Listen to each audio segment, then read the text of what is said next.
Ya estamos con la presencia de la economista Marina del Poyeto para analizar las principales noticias de estos últimos días. ¿Qué tal, Marina? ¿Cómo andás? Gracias por estar una vez más aquí. Bueno, una semana en la que, como hablábamos en el primer bloque, el Banco Central eliminó las restricciones que aún persistían para la compra de dólares por parte de los individuos y las empresas, poniendo punto final al cepo cambiario. ¿Esperabas, Marina, al inicio de esta gestión que se iba a desmantelar el cepo cambiario en forma tan exitosa y que hoy vamos a estar más preocupados porque el dólar está perdiendo frente a la inflación y no porque el dólar está creciendo en forma desbocada?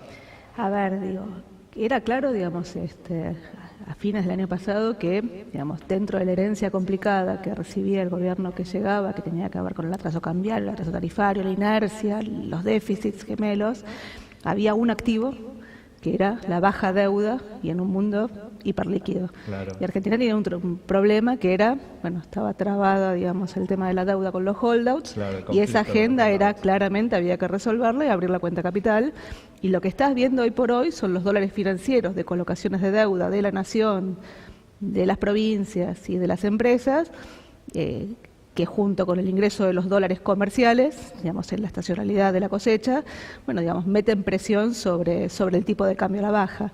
Ahora, respecto, al desarme del cepo, la verdad que, la noticia de ayer, estuvo última en las noticias, o sea, no fue casi relevante. Es cierto. Porque, cuando ingresan dólares, la verdad que el cepo te complica, o sea, cuanto menos restricciones haya, o sea, cuanto más demanda de dólares haya, mejora, si no se te cae el tipo de cambio.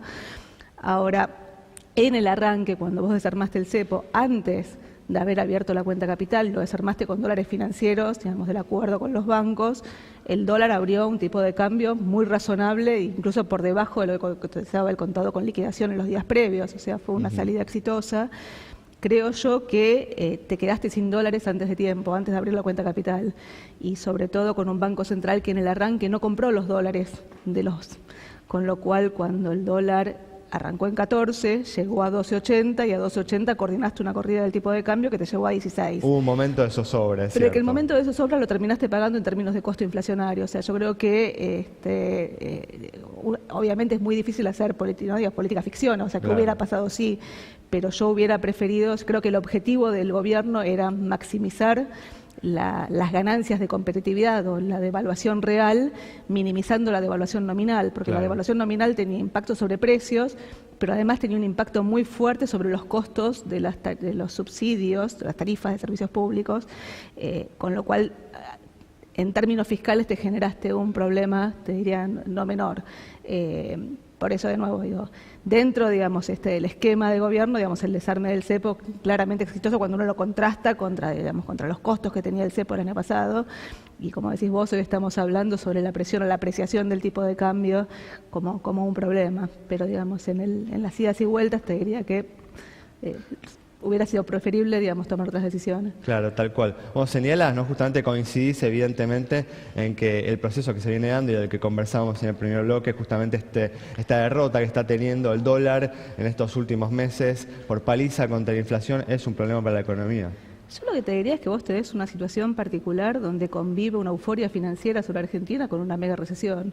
O sea, es algo, te diría, inédito en la economía argentina. Siempre las recesiones y los shocks inflacionarios, estaban asociados a salida de capitales.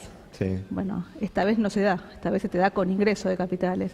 Y en realidad se te da por el intento de corregir los precios relativos y sobre todo por la decisión del Banco Central de contraer monetariamente de la forma que estás contrayendo. O sea, la contracción monetaria no es producto de la fuga de capitales, sino que la contracción monetaria es producto de una decisión del Banco Central. Y la contracción monetaria de alguna forma te está agudizando los problemas sobre el tipo de la tendencia a atrasarse del tipo de cambio por la tasa de interés y porque el Banco Central, a mi juicio, está comprando menos dólares de los que debería comprar para... Bueno, igual esto que resulta, ¿no?, en apariencia contradictorio, se explica de alguna manera por lo que los economistas llamamos el efecto de la confianza, ¿no? Ha habido me parece la llegada de capitales tiene que ver también con que se vea a la Argentina de otra manera y el gobierno también ha trabajado bien en ese sentido, ¿no? No, claramente. En un efecto de imagen muy importante, ¿no?, con las reuniones que ha tenido, ¿no?, con líderes de todo el mundo, ¿no? A ver, digo, claramente hay un efecto confianza, digamos, un cambio, digamos, en la gestión, una vuelta al mundo, una vuelta a los mercados, o sea, eso claramente no se puede negar a la gestión actual. Pero también como contracara de eso tenés una situación de baja deuda en el arranque y un mundo que está hiperlíquido, sí. Un mundo donde, el otro día mirábamos una noticia que nos llamaba la atención, la Comunidad Europea multó a España y a Portugal por no cumplir con las metas fiscales. Metas fiscales que cuando vos las mirás son iguales a las de Prat-Gay, o sea, arrancaban en 6 y terminaban en 4 años en 0. Los multi les cobra 0,2 puntos del producto como multa. ¿Sabés cuánto paga España de tasa de interés? Abajo de 1. Sí, sí. En 2012 estuvo al borde de salir del euro porque no, digamos, no podía hacer frente a los vencimientos de deuda. A pesar de su situación fiscal que no es realmente holgada. Por eso, pero de nuevo, digamos, lo que decimos nosotros es que en el corto plazo, la consistencia fiscal obviamente es importantísima para ver la sustentabilidad de la deuda a mediano plazo, sobre todo para economías como las nuestras que no manejan la tasa de interés. La tasa de interés viene dada por afuera. Ahora, en la coyuntura particular, lo que hay es un mundo donde sobra ahorro, faltan proyectos de inversión o faltan inversiones porque el mundo no crece y ese exceso de ahorro lo que te está generando es que busca rendimientos y Argentina entró en el radar de los rendimientos que eran muy altos y ahora siguen pareciendo altos a pesar de que se fueron a la mitad de lo que eran hace 2 años atrás. Claro. Ahora, Marina, todo esto que vos decías de los vaivenes con el tipo de cambio, 12.80, que luego pasó a 16 y ahora se atrasa, ¿no tuvo que ver con una política de pagar lo menos posible por los contratos a futuro, ¿no? Ahí hubo una especie de bomba que había dejado el gobierno anterior en los contratos a futuro, y tener un tipo de cambio más bajo durante un tiempo permitió pagar menos por esos contratos. Permite pagar menos en Manantrop, o sea, 16 en febrero vencían un montón de contratos, o sea... El tipo de cambio abrió 14, fue a 12.80, fue a 16 y después fue a... Hoy tenés un tipo de cambio que está, digo, más parecido, 15 pesos, sí. Abajo de 15 pesos, 14, 60 sí. Te diría. Bueno, el mayorista, o sea, ¿no? Está bien, pero a lo que me refiero es y ese tipo de cambio se está sosteniendo ahí porque el Banco Central de alguna forma está un piso, comprando... Le está poniendo el piso. Si el central se corriera y si las provincias que colocaron deuda volcaran todos los dólares al mercado, el dólar valdría menos. O sea, hoy lo que tenés son dólares financieros y un banco central que de alguna forma está incentivando la compra de dólares del otro lado. Compra de dólares del otro lado, digamos, o sea, lo que hay es un proceso de, los economistas más negativos dicen fuga de capitales, hay fuga de capitales, ¿no? O sea, hay compra de dólares y por otro lado esa compra de dólares en realidad vuelve al sistema porque compra bonos del tesoro, claro. O sea, son bonos del tesoro o letras del tesoro de corto plazo que se compran con pesos que primero pasaron por la compra de dólares. Claro. Entonces, digo, a la pregunta, digo, me parece que en rigor lo que había era ex ante una promesa de campaña que decía que había que abrir el cepo el primer día, promesa que se cumplió. Creo yo que este objetivo que decía antes de maximizar la devaluación real, minimizando la nominal, digo, no se tuvo en cuenta en el arranque.